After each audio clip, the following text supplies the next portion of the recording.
Working a 9-to-5 job can be boring because things don't change much from day to day. Sometimes it just feels like you're caged in your office job. There's not that much actual work to do, so my coworkers are addicted to the internet. Traffic is bad from commuting into the city. And I don't have a lot of time to spend with my friends because they're all at the office too. This kind of sums up the feelings that a lot of people have in corporate America. I'll say that I've felt some of these feelings over the years personally, but these are not quotes from corporate America, and they've all been paraphrased from accounts from members of the Taliban. Okay. Yes, so like the Taliban, like in Afghanistan. Sure. So they, without going into the history of all the Taliban, in 2021, they essentially took over the current government there and they became the government. And the problem with a government revolution is that when you overthrow the government, you become the government, and that means you have to do all the really boring things that the government was doing, or everything falls apart and you'll get overthrown from the government. So all of these former soldiers got thrown into like bureaucracy, like accounting, finance, water bill kind of jobs. Yeah, sure. And now they're in charge of like making sure, yes, everyone has water and electricity and things like that. And they hate it. Like obviously, yes, like paraphrasing some of the stories that I was reading from this, but it originally was from a firsthand source who it was explaining this. And these soldiers, they just want to go back to their glory days. They obviously they hate the moment that they're in, but they want to go back to the glory days of just having a motorcycle, a walkie-talkie, and not having a care in the world. And they just cannot escape this. So it does go to show, though, that although the concept of the office job is only 200-ish years old, which sounds older than I would have expected. That's older than I would have thought. Yeah, I think like if you were in New York City at the right time, you might have had something that resembled an office job. Yeah. But obviously a lot more low-tech than what we think of as office jobs. But even though it's only 200 years old, it is a form of torture that not even the Taliban can tolerate and endure. So the next time that you find yourself feeling trapped in your corporate 9-to-5 office job, just know that you're not alone. There's a young Afghan man sitting in a government building in Kabul, and he wants to escape his job just as much as you do.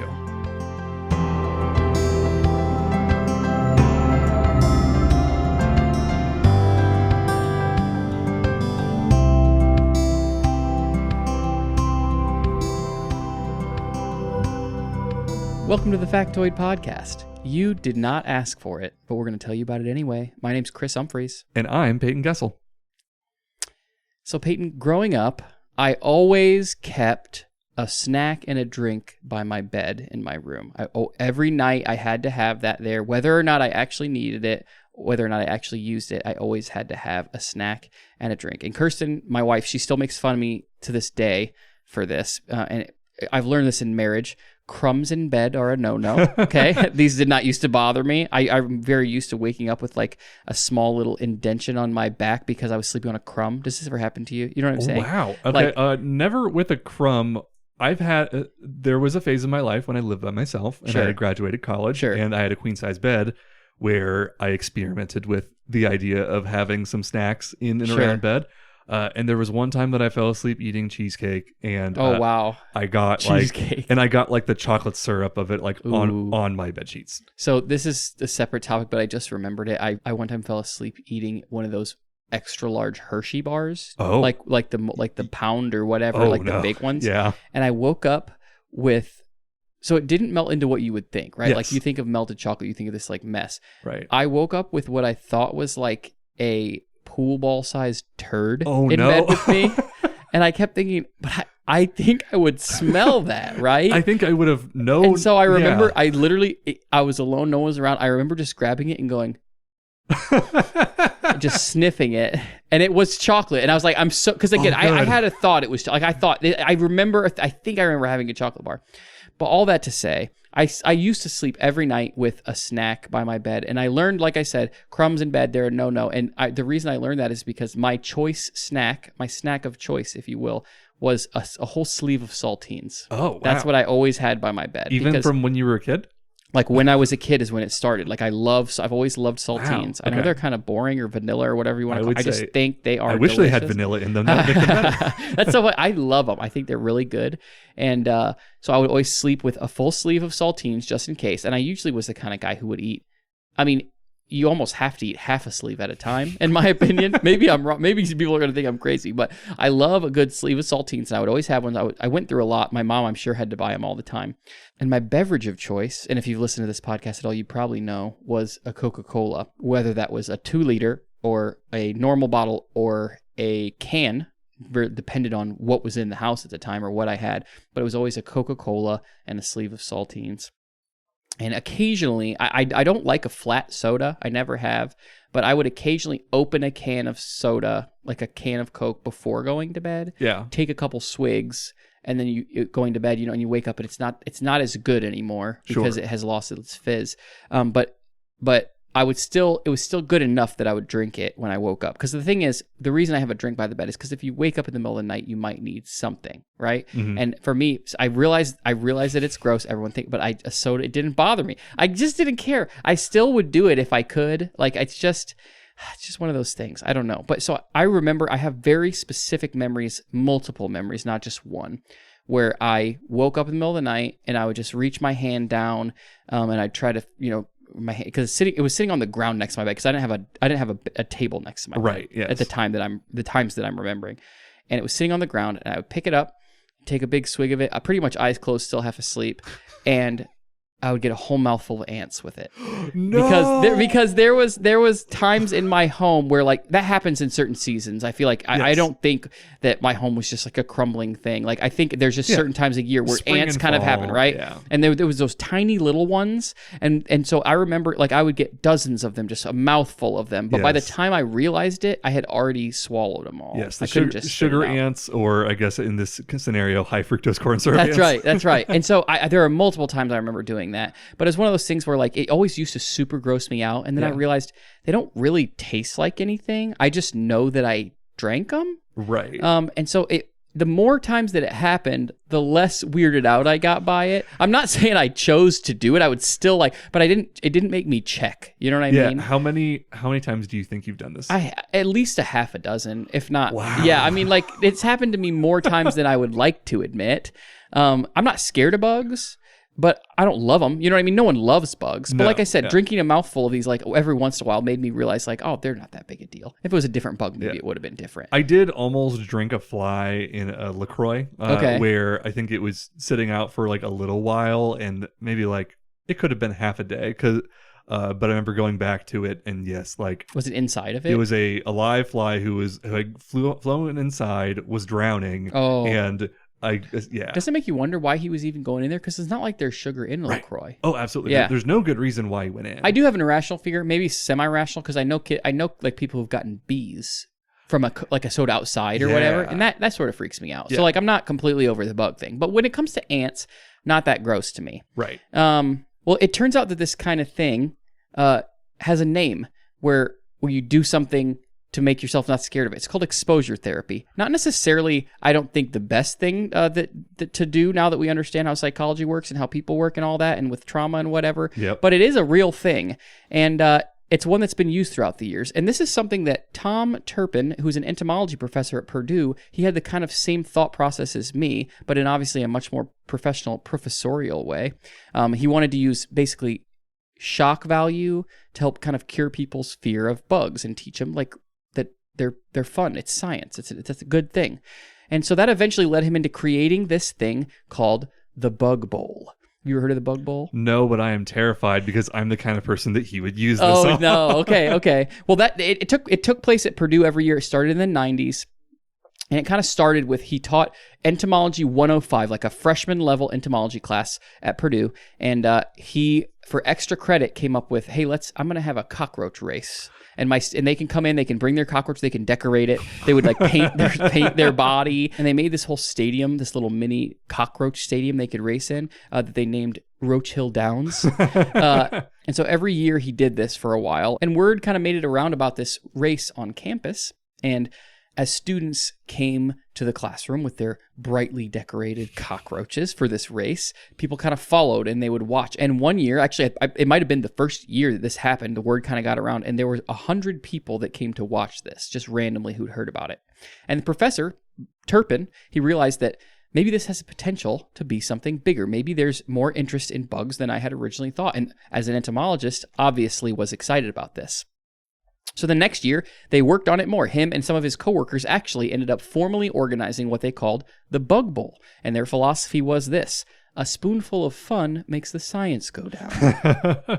They just wanted to teach people and inform people about bugs because in the world, bugs are important.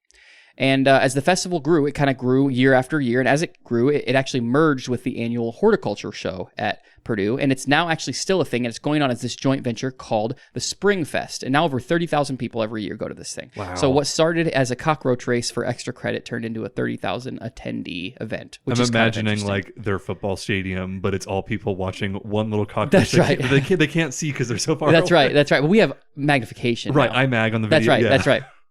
And while cockroach racing was where this got its start, that's actually not the most interesting thing that I would like to talk to you about today. So they started expanding their bug-related events as this started to grow. And for me, at least, the most notable and interest-piquing was an addition they had in 1997, cricket spitting. Yes, cricket spitting. He needed a headline event for the 1997 games, if you will. And so he took this play on a traditional county fair thing. It's called seed spitting, right? And you just spit a seed as far as you can do it, right? And he decided what would make this more buggy. Use a cricket. But he didn't just mess around. This was not a poorly thought out. This was not a everyone comes, we give them a cricket and they spit it out and we go on with our day. No, Dr. Turpin treated this as any professor would.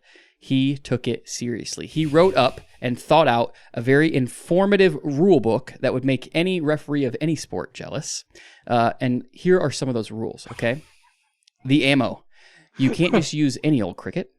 The official rules say that all contestants must use a common brown house cricket, scientific name, Akita domesticus, and all of them used in this competition are humanely euthanized and frozen and then thawed out right before each match. So they're not using live crickets, which does make it a little better, I think. I would say, yeah. But they're frozen and then thawed out right before the match. And in their thawed state, their weight must be between 45 and 55 milligrams.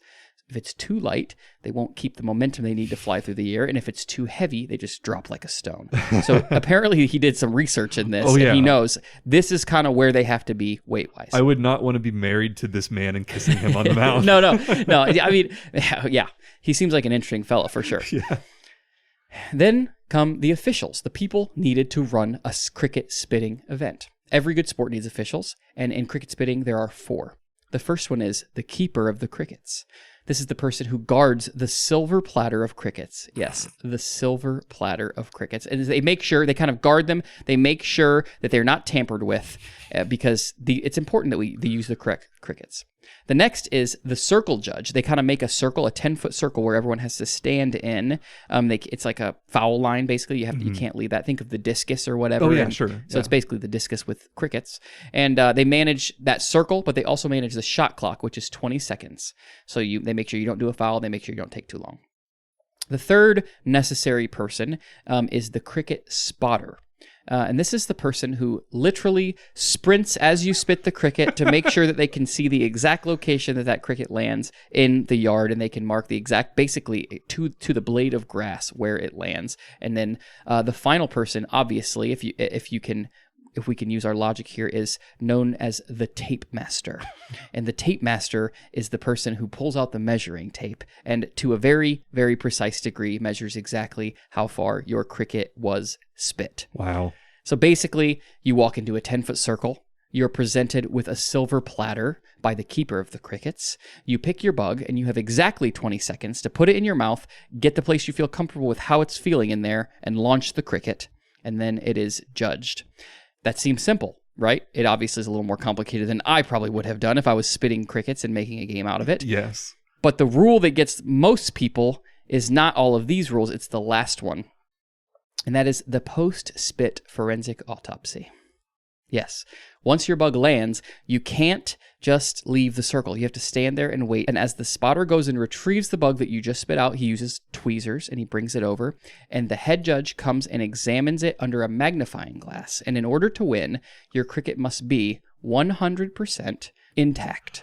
Oh, I was thinking it was going to be 100. Wow. It can't be missing legs. It can't be missing half a leg. If you spit it too far and it hits hard enough and half an antenna breaks off, you don't get that spit. You are immediately disqualified. Any discrepancies, DQ. One leg missing, DQ. One antenna missing, DQ. If it's in half, if it's not the whole bug, you lose, which is crazy to me. Have you ever picked up like a grasshopper before? No, that would be like... They can literally jump out of their legs. They're not that... I jump out of my legs when they jump near me. They're not that, like... I feel like it would not be that hard to do that. Exactly, so, especially with the force that you need to, that's right. to do the spit. Yeah. But apparently, they've done this enough. It's a thing. You can do it successfully. So, it's crazy. But because the rules are that strict, just as any good, thing, the people that get into it.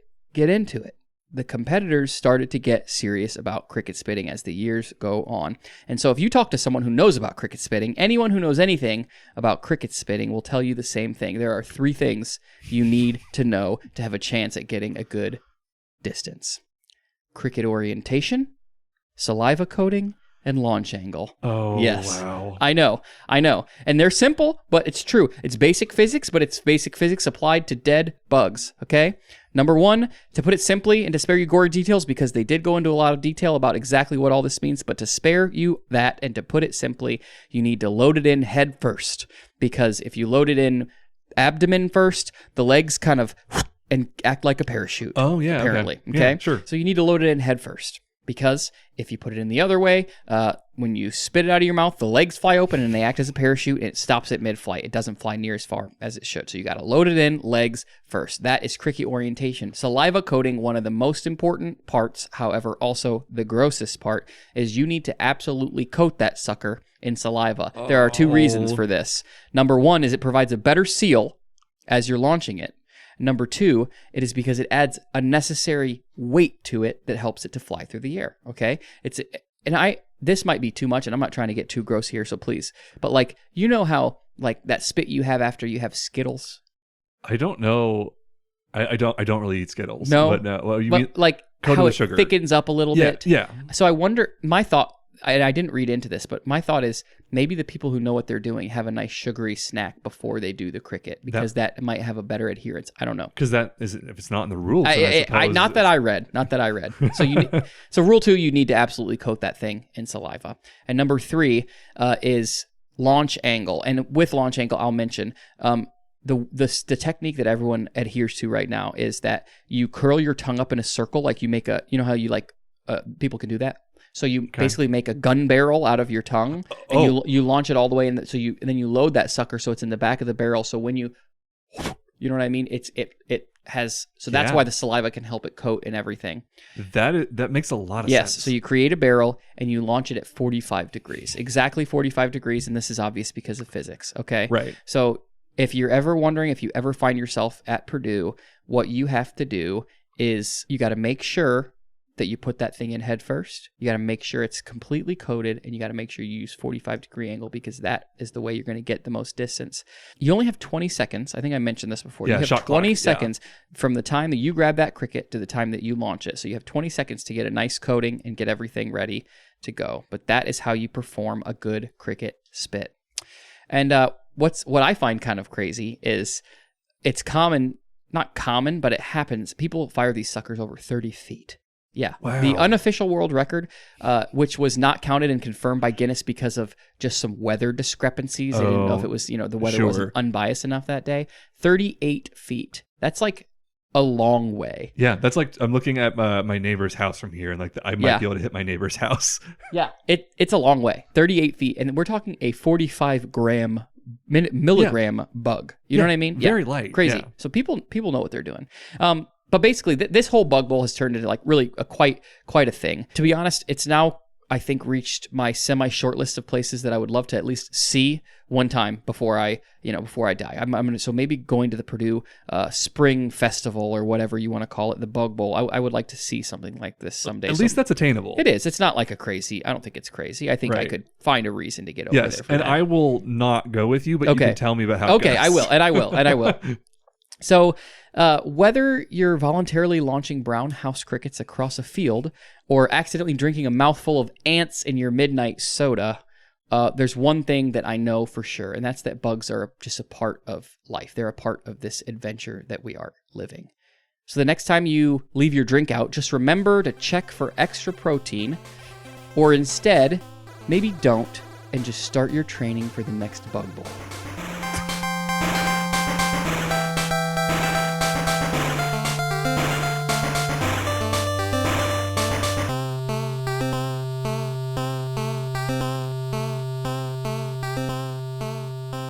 I've learned in recent years that I like having the odds stacked against me. Okay. I participate in some sort of new activity and it doesn't go well at first. So then I keep digging into it, trying to learn how to do it better, still fail.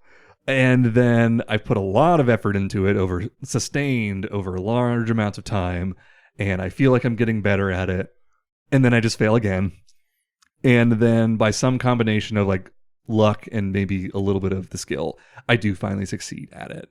I've got a few examples of this sort of thing, but like, does anything come to mind for you of any situations in life where you're just like banging your head against the wall at something and then finally maybe being able to push through? I don't want to sound like a pessimist or a down on myself guy, but I can't think of anything. Like, I feel like usually when I'm banging my head on the wall, it doesn't always get better. You know what I'm saying? I thought you were going to say like you're just so good at everything that you never fail. No. I think that I feel like, again, not to say that my life is the worst or whatever, but I feel like those happen to me, but they don't always turn around. Well, don't worry, because that's kind of how it is. Oh, for me good. too. Okay. Yeah. So two of the examples that I had, I guess, from my life, one of them was that I could not get my next door neighbor to laugh at any of my jokes. Okay, I wasn't just going up to him and saying like, knock, knock, who's there? But just as I'd be talking with him, I would say something that I thought was relatively clever. Sure. And he just would not respond with a laugh. He would just continue the conversation. Steve is a normal guy. He's much more normal than me. He's a great guy. I like him a lot. But he just could not get a single chuckle out of this man. And like for the 3 years that I lived next to him, every time I failed. But then like a month before I moved, I said something. I don't even remember what it was. It was so insignificant, but I got him laughing out loud at it. And I thought like, yes, I finally have achieved this goal. I can finally now move. And another example are county fair photography contests. Ah, okay. Yes, I think in the past I've told you a little bit about my exploits at these, but like maybe a decade ago, I visited a county fair, not even my local one, and I saw that they had photography that was judged there, and I thought, oh, I like photography. Like, I bet I could do that. That would be like a fun way to like get some ribbons, right? And then fast forward to, a few years ago, I'm going to the Franklin County Fair one, and I realized they have photography. So I say, I'm going to sign up and do this. Like, how many people could be competing in this? Like, my odds are pretty good. It is not a high volume kind of thing. And I just can't win a blue ribbon. I just can't win one. Yeah, like this has been going on 5 years in a row now. And in our second year, Amy was still competing and she got 4 of the possible 10 blue ribbons. Wow. And then just retired immediately because you can't do better than 4 out of 10. Yeah. But yeah, like the best I ever got was a second place. Wow. And, I'm not retiring anytime soon. Like, I'm going to keep doing this and like flushing money down the toilet for this pointless contest until I get a blue ribbon. If you get 4 out of 10, will you retire? Oh, I think so. Okay. Yes. Yeah. Oh, yeah. I was just saying I won't retire until I get the blue. When I know. I get the blue, I don't know. Maybe I'll just do like, if I have a really good one, maybe I'll throw it in the future. But yeah, like the goal is to. You're not going to be going out of your way anymore. Right. Yeah. Exactly. So I can appreciate when someone else shares my love of competing in something with a very low chance of success. And that's why I was pleasantly surprised when I discovered the concept of the novelty candidate in political elections. So for example, the Darth Vader bloc is a political group in Ukraine. And they're a political party where every candidate dresses up as Darth Vader. Oh, wow. And they don't seem to be too active anymore. From about 2012 to 2015, they were very active. Wow. They competed, I think they were in 19 different elections. Wow. And they identify themselves all by their middle name. Okay. So you'll have someone on the ballot whose name is Darth Vladimirovich Vader. So Germany has a novelty political party, and they're called Die Partei, or the party. And they started off as a satirical magazine, just like making fun of politics, and then they started having candidates, and then they started actually winning. Wow. So like there are, I think, 2 members in, I don't know if it's the EU Parliament or in their like internal or their national one, that are part of Die Partei. It'd just be like if the Onion said like the Onion's going to run a candidate, right? And then the Onion actually started winning, and then started like having policies and trying to be like kind of silly but mostly serious now. Wow. But I think the closest thing we've come to this in the U.S. with a novelty candidate was James McMillan, who he ran for various offices in New York over the course of a couple of decades. And he was part of the Rent is Too Damn High party. Okay. Are you familiar with this No. guy? Okay. I remember. I feel like I've heard of that before, but no, not at all. Yes. I remember this was the era that I was watching SNL a lot. And I remember Kenan Thompson dressing up as this guy because he's got like a very bizarre hair beard combination. Okay. And just like a very weird demeanor. I think he wears gloves all the time too. But yes, so like this was probably the closest that we ever got to a novelty candidate in the US, but they're not very common. Yeah. But the country that does have the most of those, I would say, is the UK. The United Kingdom has quite the history of candidates. Even like back in 1982, the Monster Raving Loony Party was founded. Oh. And they've been endorsing candidates and novelty candidates in elections for several decades now. And they will do multiple elections a year. Like you can join the party. There's like a party head who runs a lot, but that you can. It's pretty easy to join up. There's a guy who just like dresses up as Elmo. Okay. And I think, yeah, like I don't know his whole deal, but there's a lot of very bizarre things that you would not think would be allowed. Sure.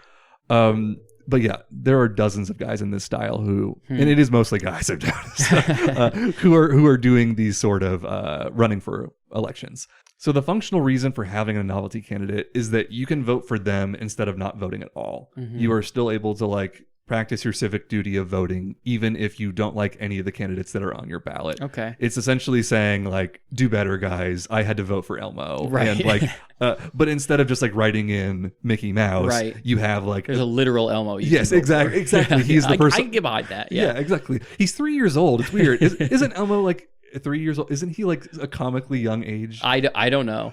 Yeah, someone go look that up. But yeah, I feel like Elmo is younger than you think he should be, but not the guy in the suit. He's right. He's like 45. Sure. But like since these candidates basically never win the elections, I think most of them are motivated to run due to the attention that it brings. Sure. And this is because of like a weird like parliamentary procedure thing that happens in the UK. So on the night of the election, like the polls close, they've counted all of the ballots, and then they, at your local polling place or whatever, they bring up all of the candidates for that region, and they all go on stage together, and they all get a chance to just like say something to the crowd. So you get your time. And then they say, all right, and the winner is, drumroll please, it's so-and-so, it's the guy who you thought was going to win. Right. But that means that the leader of the Monster Raving Loony Party can like say something stupid on stage, or then like, you know, your Darth Vader kind of person gets in the background of a picture with somebody. Right. Like it's, yeah, kind of like for laughs and getting attention like that. But in recent years, though, there has been a rising star in the UK novelty candidate scene, and he's about to have his best shot yet of actually getting into Parliament this year. Let me set the stage for you. On July 7th of this year, this is very recent. Yeah, very recent. Nigel Farage announced his resignation as a member of Parliament, and he was representing the constituency of Clacton. And when he resigned, this triggered what's called a by-election, or as we might call it in the US, like a special election. Okay. And when I saw that Farage was running in the by-election that was caused by him resigning from his post, I was very confused. Like an MP, a member of Parliament, they typically all get elected at the same time, and then they either serve until Parliament is dissolved or 5 years, whichever one comes first. Really confusing. But the point is that like he was only 2 years into his term. So why is he resigning and then rerunning, and then like it doesn't make any sense. Right. So I was trying to read into this and understand. And it's because he's currently being investigated by the Parliamentary Commissions for Standards over receiving £5 million in undeclared gifts from a crypto billionaire. Oh, okay. So when you're an MP, you can receive gifts, but you have to declare all of them. There's like a procedure where you have to say like, hey, I did get this. This is not technically like for campaigns, but just like I have to put it on the books basically. And he did not do this. And as this investigation's going, there's more and more evidence that maybe there were more gifts that were not brought up. And now there's some theories that maybe this was money laundering and that maybe there's some more things kind of shady going on here. So if this investigation completes and says, hey, we found, this is our conclusion and this is what happened, the punishment is probably that he gets suspended from Parliament, but then they will have a by-election that he can't run in. Okay. So he is trying to distract. This still doesn't make a lot of sense, I will say. But like he's trying to distract from the investigation by having this by-election that he can control. And then eventually, if he wins, then he'll be back in Parliament. And then there's a chance he'll get kicked out again. And then he can basically claim to be the victim. That like the government's out to get me. See, I went and did this election and my people voted me back in. Right. The people support me and it's the big bad. Yeah. The man is the company. Yeah. Exactly. So Nigel Farage is the leader of the Reform UK party, and these are the guys who are the ones responsible for Brexit, essentially. And this makes him wildly unpopular around a large chunk of the nation. But in Clacton, where he is his constituency, he is relatively popular. He got elected once, right? So it wasn't a close race. He won by a decent amount. And a few years ago when he was campaigning, someone actually threw a banana milkshake at him. So I would say if you're the kind of politician that inspires someone to throw a banana milkshake at you, you are probably not the most well-loved, I guess you could say. But yes, there was a quote that Farage said after, like, he does his resignation, he has this press conference, and then he says, "This will be a people versus the establishment by-election." But all of the other political parties are not falling for this trick. So the Labour Party, the Conservative Party, the Liberal Democrats, the Greens, and Restore Britain Party have all said they will not put a candidate in this race because they know that it is basically it's a stunt. They were calling it a political circus, and they just don't want to be dragged into this joke of an election. But there is one politician in the UK who hears joke of an election and political circus, and his ears perk up. That is, if he even has ears, we don't even know. His name is Count Binface, and he's an intergalactic being who wears a trash can on his head. So Count Binface is the brainchild of Jonathan David Harvey. Harvey is a comedy writer who graduated from Oxford with what I consider to be a very weird degree. At Oxford, they call it, this is written in Latin, literae humaniores, or lit hum, or greats. Okay. Have you ever heard of like a college major that's anything like that? I don't think so. How about classics? Some people call it classics. Sure. I think in the US they call it like classical studies. Okay. But the idea is that you study ancient Greece, ancient Rome, Latin, and philosophy. Okay. Apparently C.S. Lewis graduated from Oxford with this exact same degree. Okay. So like there are plenty of prestigious people who have went through this program. But we'll put a pin on that and we'll get back to that degree later because that does kind of come up. Okay. But after he graduates, though, he gets a job working for the BBC. And most of his writing credits on IMDb are for like satirical TV shows. Sometimes they're like a little bit political, sometimes they're not really. But he's mostly writing like comedy that is satire of real world events. And then back in 1984, when he was just a child, he's about like 45 to 50 years old now. There was a Star Wars parody movie called Hyperspace, but in the UK it had a different name. It was called Gremloids there. Okay. And this appears to be like a worse version of Spaceballs. Sure. Have you ever seen Spaceballs? Yeah. Yeah, it was a long time until I finally saw it. But about 10 years ago, I had a friend who said, like, you haven't seen Spaceballs? Let's watch it together.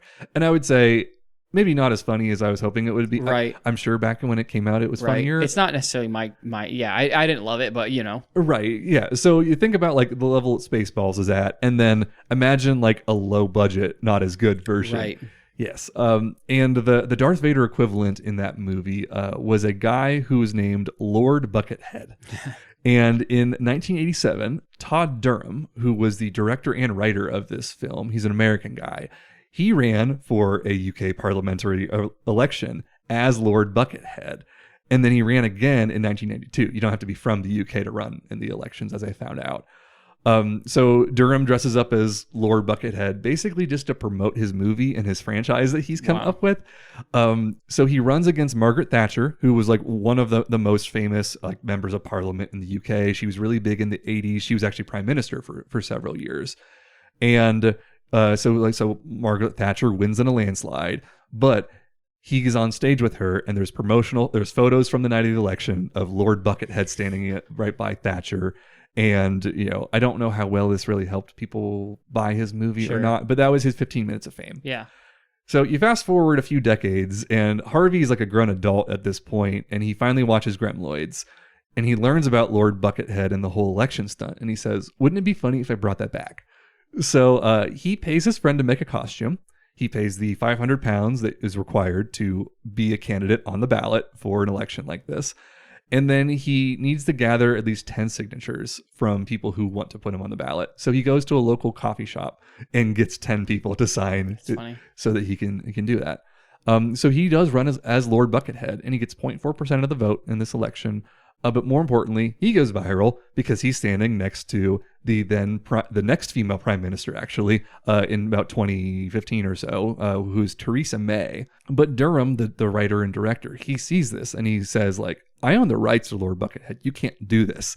So I don't think he sends a cease and desist, but he basically says, like, hey, man, you can't do that. You got to give up your Twitter account that you made pretending to be this guy. I own the rights. You're not allowed to do this. The real slap in the face, though, is that Durham, he takes it away from Harvey and says, you can't do this. And then the next year he has someone else dress up as Lord Buckethead and run in an election. So like Harvey's, you know, maybe a little bit down on his luck at this point. Maybe like he feels like this was kind of taken from him in a weird way. Sure. So he decides, I'm going to make a legally distinct version of Lord Buckethead or Darth Vader, and I'm going to just run in elections as my own creation. So he takes, he kind of modifies the design a little bit. He turns the bucket into a trash bin, and he names his persona Count Binface. And if I didn't know who he was and saw a picture of him, I would think this is like an old Doctor Who character. So this whole naming scheme of like something face for comedy purposes, it does appear to be a thing in like UK culture, because right around that same time when Count Binface was coming to be, maybe in like 2016 or so, there was like some sort of underwater submarine that there was a contest to vote on naming it. Okay. And the internet basically voted to name it Bodie McBoatface. Oh, right. Yeah, I've heard of that. Yeah, exactly. So it's like, and they ended up actually doing that. So I think this was, I don't know if this was just the era that you were calling your thing something face. Right. Or if this is just, I don't know, has always been a thing. It's just like random humor people have. Right. Yeah. But there's some precedent to this. So in addition to this costume that he has with the modified trash can on his head, Harvey also wrote a little bit of lore for Binface. So Count Binface is a Recyclon, specifically the leader of the Recyclons, and he comes from the planet Sigma 9. And depending on where you read this at, he's roughly 5,900 years old. Okay. And here's a list of some of the political platforms that he has run with over the years. To take 99 Flake back to 99p. This is a bit of a cultural thing. 99 Flake is like a type of soft serve ice cream that has like a candy bar on the top of it. Okay. So he is saying that he will cap the price of this ice cream cone at 99 pence. I see. He also plans to nationalize model trains. Okay. He also plans to nationalize Adele. Okay. Like the singer. Sure. He does not explain what that means. I don't understand how you nationalize Adele, but he's going to do it. Okay. He also will tie all government ministers' salaries to the salaries of nurses for the next 100 years. Okay. And build at least one affordable house.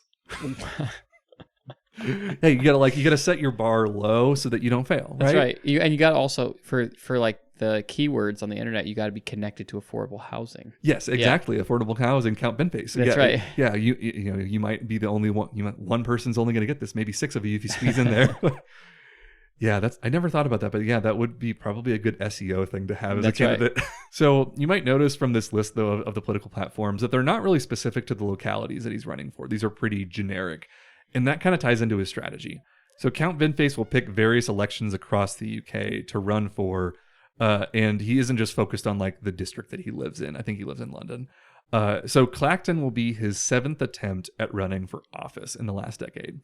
And he usually runs for mayor of a big city like London, or for a member of parliament somewhere else.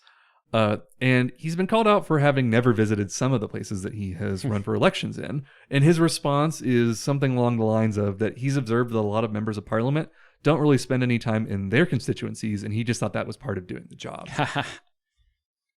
So when Nigel Farage announced this by-election and all the other parties had backed out and called it a political circus, Count Binface threw his cylindrical metal hat into the ring. Nice. And is running for MP. So he's the one.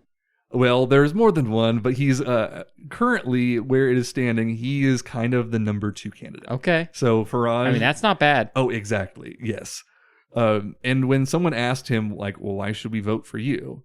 He simply just says, I'm not Nigel Farage. Which is like a convincing enough argument that people would hear that and say, you know what? Yep, Not bad. Yes. Your name's on there, and I can select it. So. Right, exactly.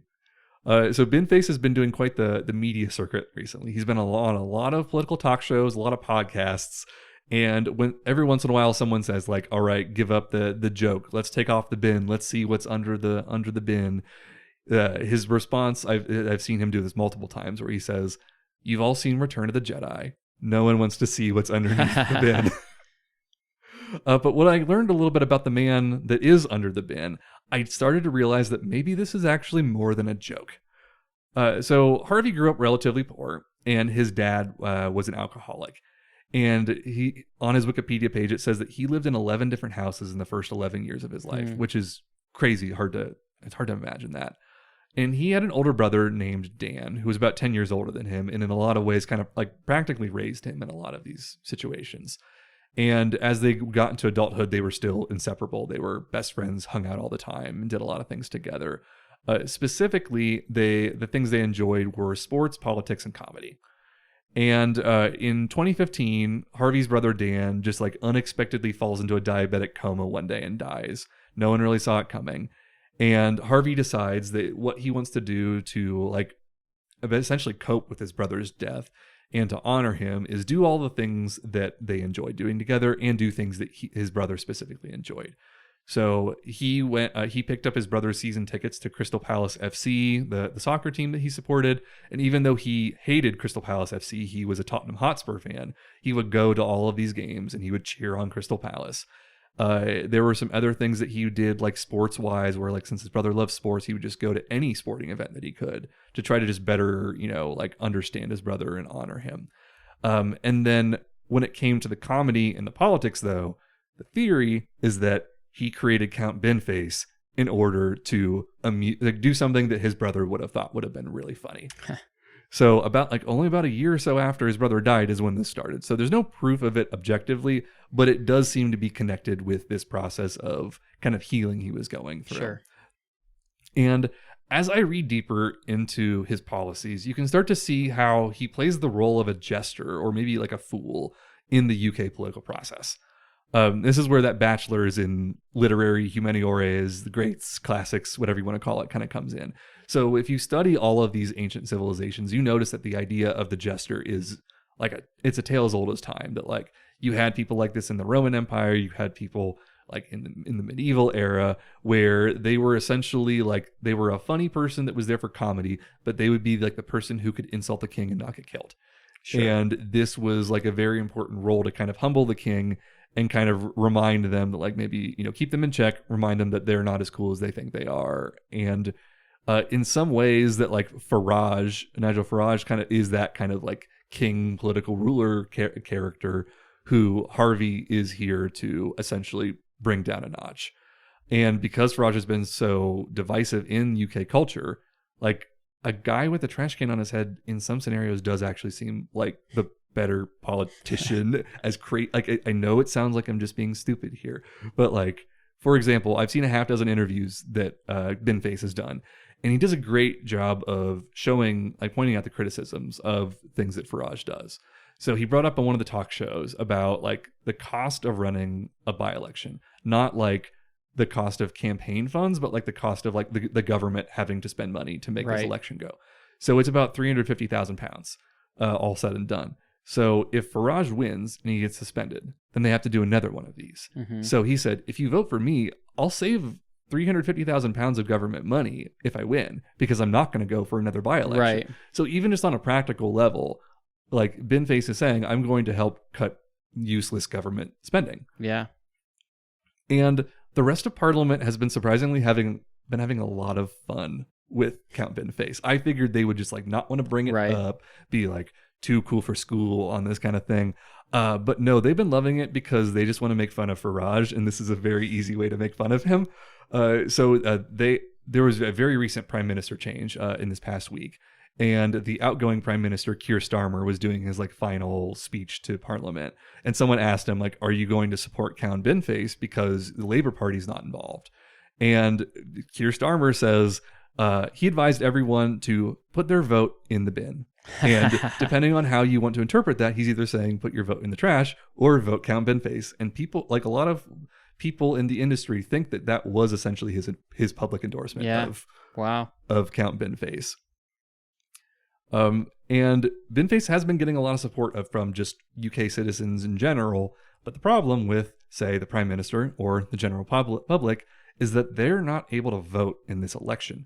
The Clacton constituency, it's only like 75,000 people on the east coast of England. So it really will come down to those people in that area on, like, he can be as popular as he wants, but if he can't convince those people, then he's not going to win. And despite all of that public support he's getting, Count Binface knows he probably is not going to win.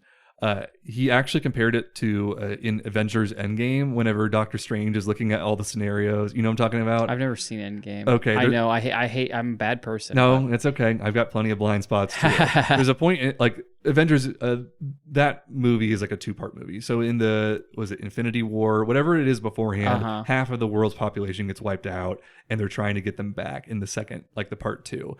And Doctor Strange is trying to like look through and find what are all the possible scenarios that like we can reverse this. Like what are our chances of success? And he like does all these calculations, and it's like there's a bajillion % chance that that we're not going to make it, but there's 1 in however many billion that we're going to pull this off. So Count Binface was saying basically there's an extremely really low chance that I actually win this, but I'm probably going to lose, but let's hope that it's that very minute chance. Because really this is the best chance he's going to get with it being such an uncrowded race at the top, at least. Yeah. So Binface released a list of pledges specifically for this Clacton by-election, though, if he wins. And unlike all the ones I was saying before about like nationalizing model trains, nationalizing Adele, he actually has like local related ones. So he said, "I will answer all letters and emails within 3 days. For every day I spend overseas, I will spend 10 in Clacton. Any outside earnings will be donated to Clacton charities. And on a postcode lottery basis, I will help 1 family per week put their bins out." So it's stuff like that that makes me think he would actually follow through on his promises and be a good politician. Because he's just making relatively keepable things. Yes, and the funny thing is that other than the last one, the 3 before that are all things that Farage didn't do. Farage has spent like a significant amount of time in America, actually, like during his time, and like with all the outside spending and things, that's where the charity comes in. So yes, it's like these are all very reasonable things, but like the guy in office can't do it. So Binface is trying to just provoke this idea that a politician should kind of care about the people that they represent. And while I said that Binface is kind of like at the top of the, he might be number 2, there are, at the time of recording this, 34 candidates that are signed up to run. The Monster Raving Loony Party is back. They have at least 1 candidate running in the by-election. I'm not sure about Elmo, but I'm sure he's there. But the more I read into these other guys, the more that I feel like they really are relatively one-dimensional, and it is like a joke with no substance behind it. Whereas Binface somehow just like transcends this novelty status, and why I think, at the very least, he's going to do better than those guys. So I didn't explicitly say it up top, but I once again did not win a blue ribbon at the county fair this year. This is my 5th year in a row of not getting it. They even added a 4th and 5th place this year, and there are some of these categories that there were maybe like 8 pictures in, and I couldn't even get a 5th place. I didn't get a single ribbon, let alone the not getting the blue ribbon this year.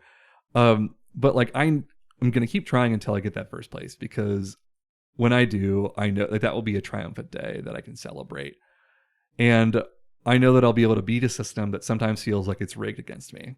And I hope that John Harvey also continues to fight this system and run for mayor, run for MP, or any other position that he so desires. So I urge you to mark your calendars for August 13th, when the Clacton by-election takes place. There's a very high chance that Nigel Farage takes this one in a landslide. There's a decent chance that he wins, but he gets like kind of humbled a little bit by the sheer amount of people that vote for Count Binface instead of him. But there is a very slight chance that the citizens of Clacton will do the funniest thing to ever happen in UK politics and elect a knockoff Darth Vader with a trash can on his head into Parliament.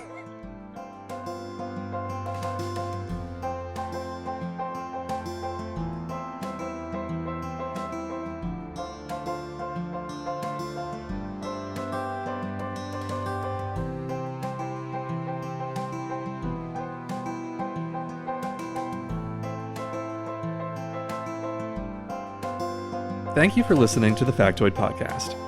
Our theme song was written by Kellen Davenport and produced by Amy Gessel. Chris edits the episodes, and we record in my home studio. We'll see you in 2 weeks.